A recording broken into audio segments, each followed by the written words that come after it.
Welcome in, ladies and gentlemen, to the next episode of Joe Kelley's Psychedelic Experience. What's going on with you? How's it going? It's your old pal Joe checking in with you on a motherfucking Monday, people. What's happening? Hope you're doing well. Hope you're doing better than you ever thought you possibly could be doing. How about that, people? Real quick, hey, got some shows this week coming up. If you're in Atlanta, I will be this Friday, the 16th, I will be at Atlanta Brewing Company.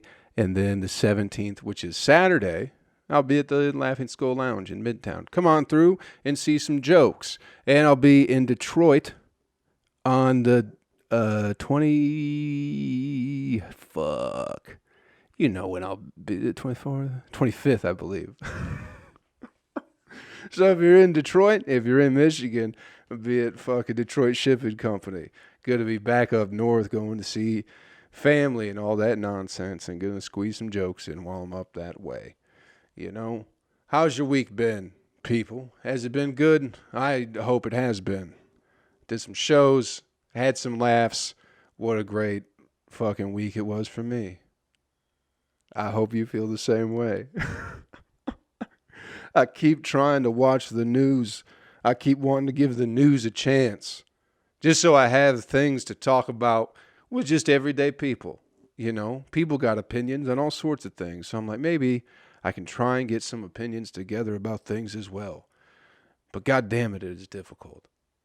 It's difficult. First of all, the news is awful.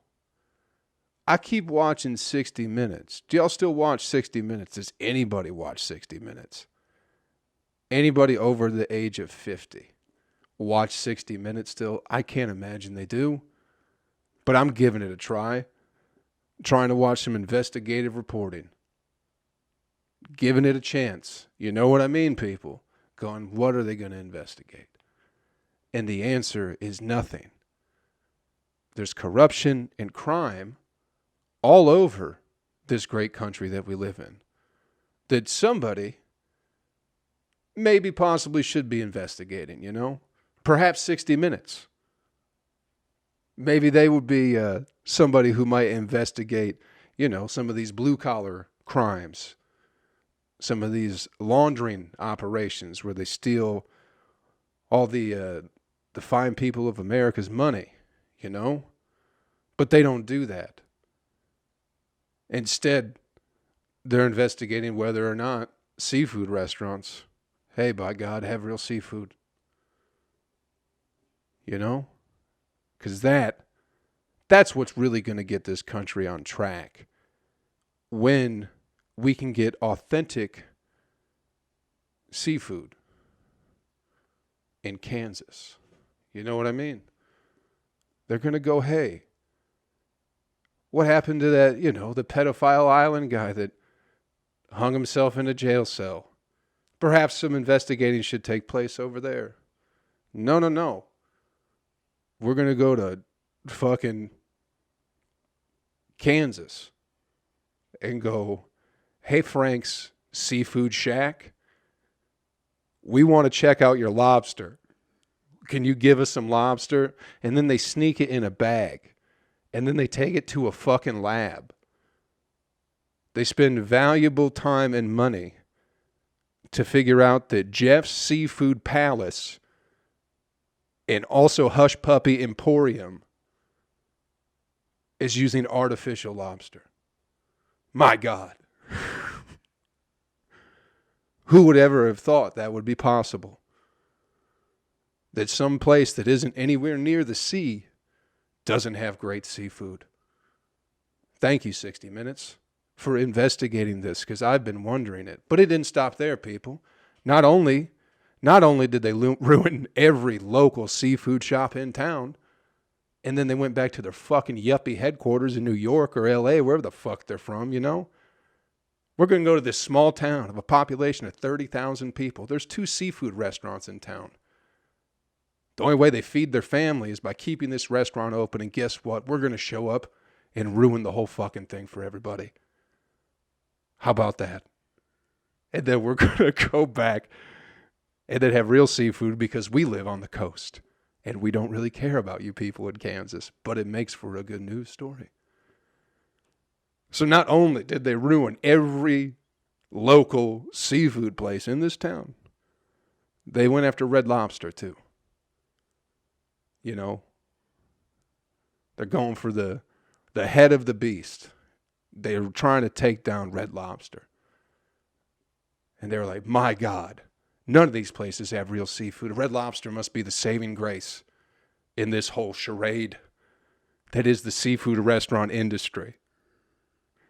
And wouldn't you know it, Red Lobster also does not have real seafood. My God, people, are you telling me that 36 pounds of lobster for $18.99 is a lie? I just don't know what to believe anymore. Thank you, 60 Minutes, for letting me know that the finest cuisine I've ever had in my life is a sham. You going to tell me Santa's not real next? Is that where we're going with this? Everybody knows the seafood at Red Lobster is not real seafood. Nobody goes there for that. Everybody knows that. You go for the biscuits, of course. You just, whatever shit they bring you, you just mop up with more biscuits. That's how Red Lobster works. 60 Minutes.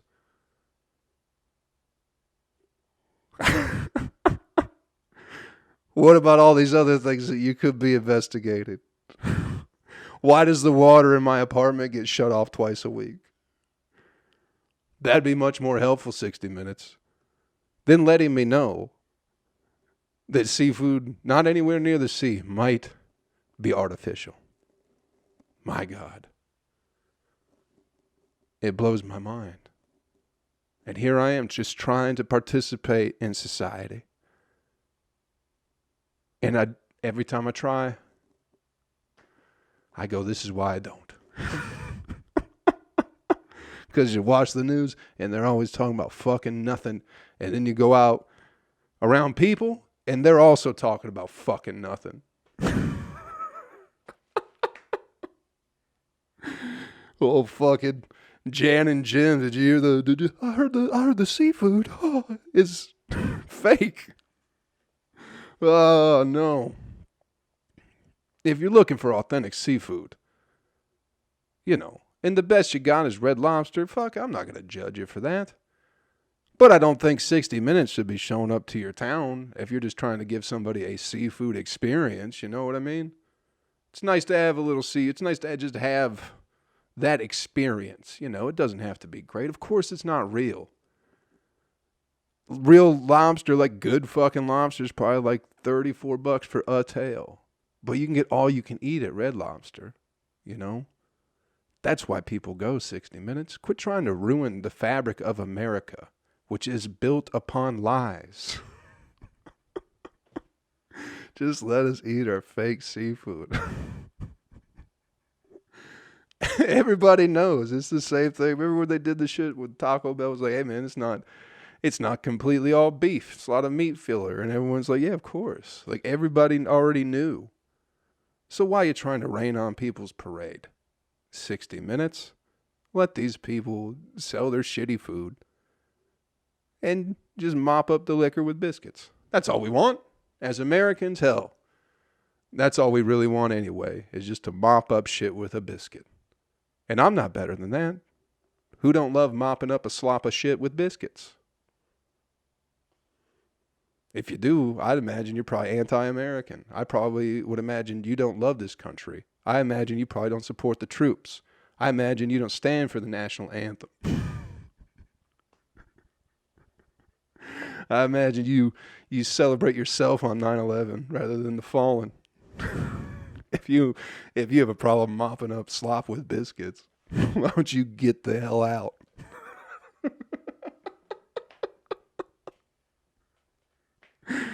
I like how political my podcast has become, people. I don't know if this is the route y'all are trying to take with me, but I'm getting pretty political on here nowadays, if you couldn't tell. Everyone, have y'all flown yet? That's the other thing. This is the only thing I saw on the news that I was like, this is kind of fun and interesting. It has nothing to do with anything. But I haven't been on a plane since 2019.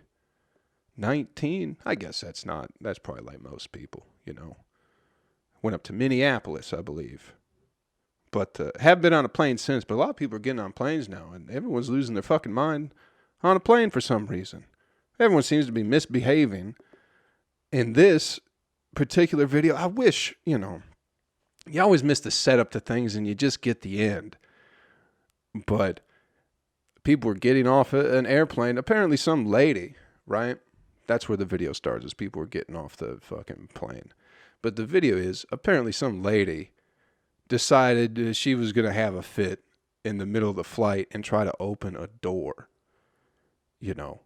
which has happened before, which really shows you, or really goes to show that, like, yeah, those seats should be reserved for very special people. Because for some reason, every time someone tries to get the door open, they can't. Maybe it's because they're in the air flying, and you're supposed to open the door when you're on the ground. That probably has more to do with it than just the brute strength. Anyway, she tries to open the door, so what do? The flight attendants and everybody just get her and put her in a chair and then fucking duct tape her to the fucking chair. So the video starts as like lady in the last fucking row. Had to have been like one of the last two people getting off the plane. So the lady's just duct taping the chair, just yelling. And the lady's walking for the back row with her phone. And the closer she gets, it just gets louder and louder and louder. And then she just turns the camera to her right. And there's just some dumb fucking lady just duct taped to a fucking chair. The flight attendant's like, have a good day. And she walks off. And then there's like, the army or whoever's there.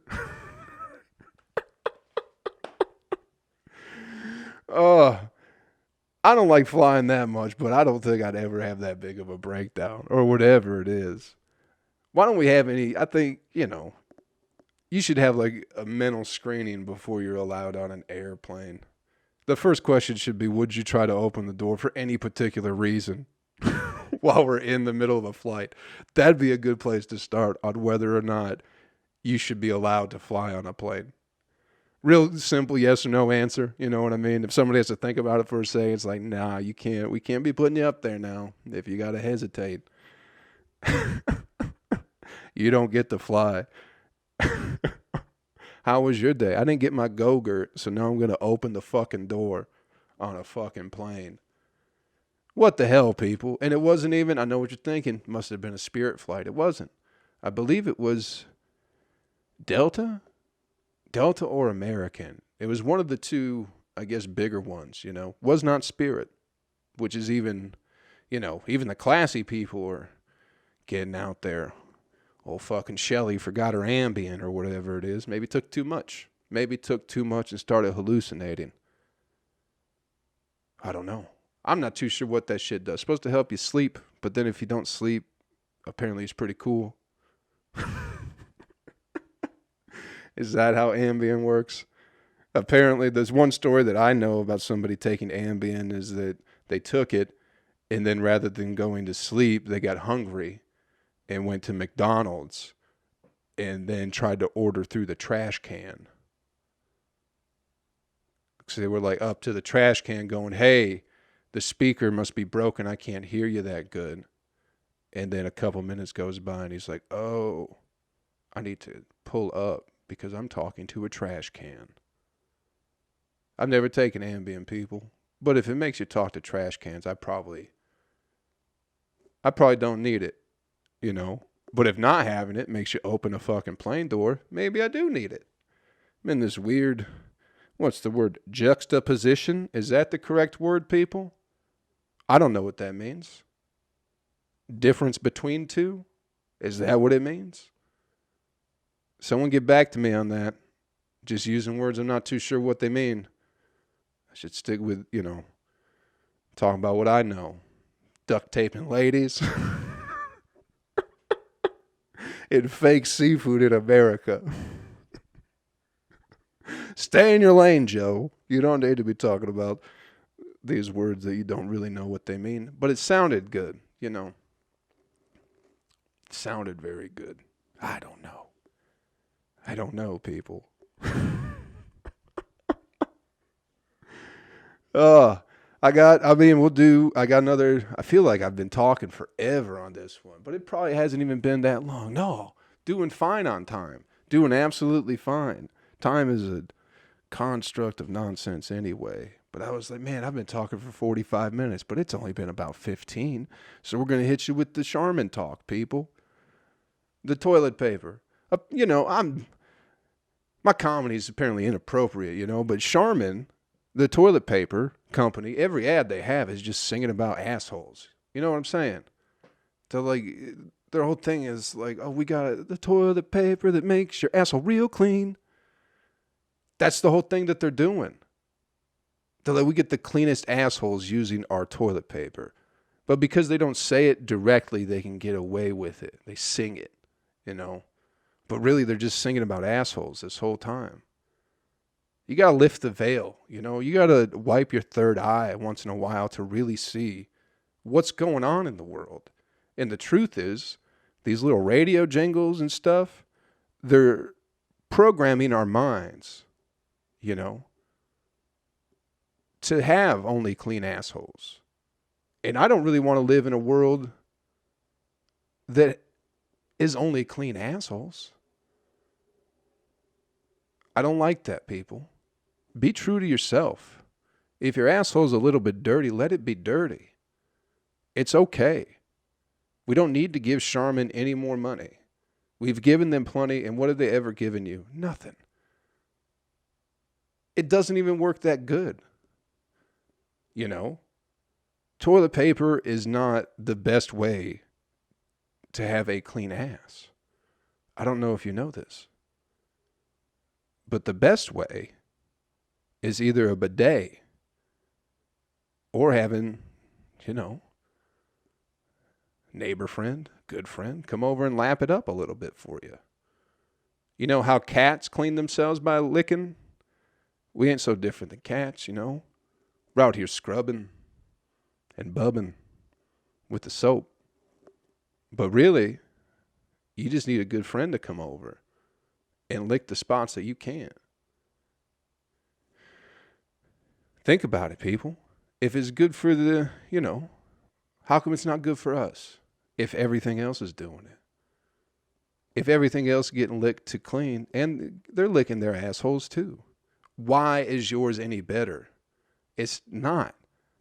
And that's what I'm trying to get at, is the mind control by the toilet paper industry.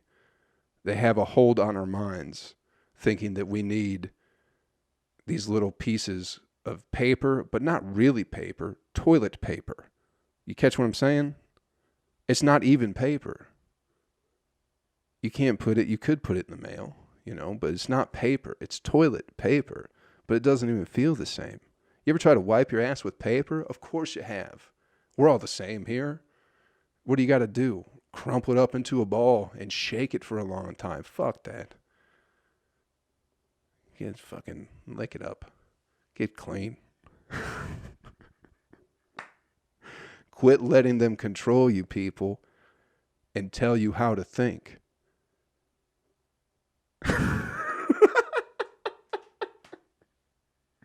You got that Charmin clean booty, baby.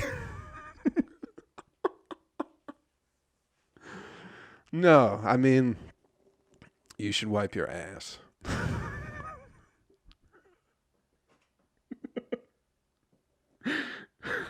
Again, another message for the kids out there. Wipe your ass, all right? Or get a bidet. When's the last time you had an enema, people? Just staying on topic. When was the last time you really flushed out that asshole?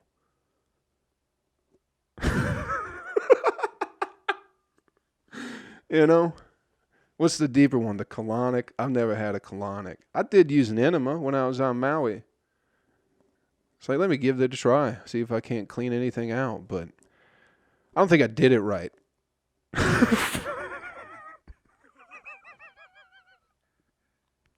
Of all the things to be confused about how to use an enema, bro, I just couldn't figure that shit out. Couldn't figure out where to stick it, which end to stick it. You know what I'm saying? Very difficult process on how to use a disposable enema. I think I just didn't relax enough, you know. I don't think I got enough of the juice in there to really flush it around. You know what I'm saying? Like cleaning a bong when you pour the rubbing alcohol and salt in there. I feel like I should have like shaken my intestines around to really try and get all the whatever excess shit out. But just make sure your ass is clean as it possibly can be. Don't overdo it, you know. Don't rub your pheromones off. Just stay true to yourself and don't let anybody judge you. Regardless of the smell of your asshole. All right. Let's get you the animal video clip of the week and get you on your way, my friends. This one, not dangerous, not even funny. Interesting, as a matter of fact. Gives me hope for the human race is what this does. There's a particular place somewhere on the planet, and there's a bunch of animals that live there, right? And there's a water source. And this particular water source is the only one that stays wet all year round. A lot of the other water sources dry up. So I imagine this is probably somewhere in Africa. I'm not sure, but that's just what happens at this place, right? So a lot of the animals will, you know, have to kind of coexist around this one particular water source. And baboons and lions are mortal enemies. You'd think, right? They don't get along. Lions will eat baboons. But at this particular watering hole, the baboons have somehow figured out how to help the lions catch food so the lions don't eat the baboons. It's fucking crazy. Because the baboons, right, they don't get along with lions because lions will eat them, as I said. So usually if a baboon spots a lion, it'll make a bunch of fucking noise and go, hey, there's a fucking lion coming up. So everything else will go, hey, there's a lion coming. You know, the baboons let us know. So also at the water horse or at the watering hole is some kind of fucking deer-like creature, you know, and they rely on the baboons to let them know when the lions are coming. But the baboons have figured out if we don't let these fucking deer know that the lions are coming, the lions don't do nothing to us, you know? So they just keep their mouths shut, and then the lions just pick off these fucking deer left and right. It's crazy. You know? The baboon gets its life in return. And that's pretty valuable. But the lion gets to eat. I guess the baboon gets to drink. Either way, I'm just saying, we can get along, people. Somebody else is going to have to suffer, but we can all get along. Someone is going to have to suffer immensely, probably sacrifice their life, but hey, most of us, we can still get along, right? Get out there and get along with each other, people. Thanks for checking out the podcast, everybody. Hope we had a little bit of fun.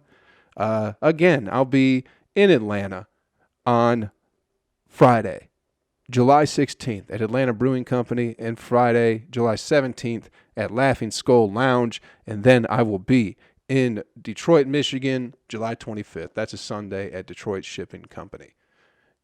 Come check me out. We're going to tell some jokes. The album is in the process of being mastered, so give me a couple more months on that, and we'll get that shit out too, people. Thanks again for checking out the podcast, everybody. Hope we had some fun. You know what I mean? That's what it's all about here. A lot of nothing, a lot of nonsense. But I appreciate you fucking with me. And I'll keep doing my best. And I hope you do the same. Take care of yourself. Take care of somebody else. I'll catch you all around real soon. Later.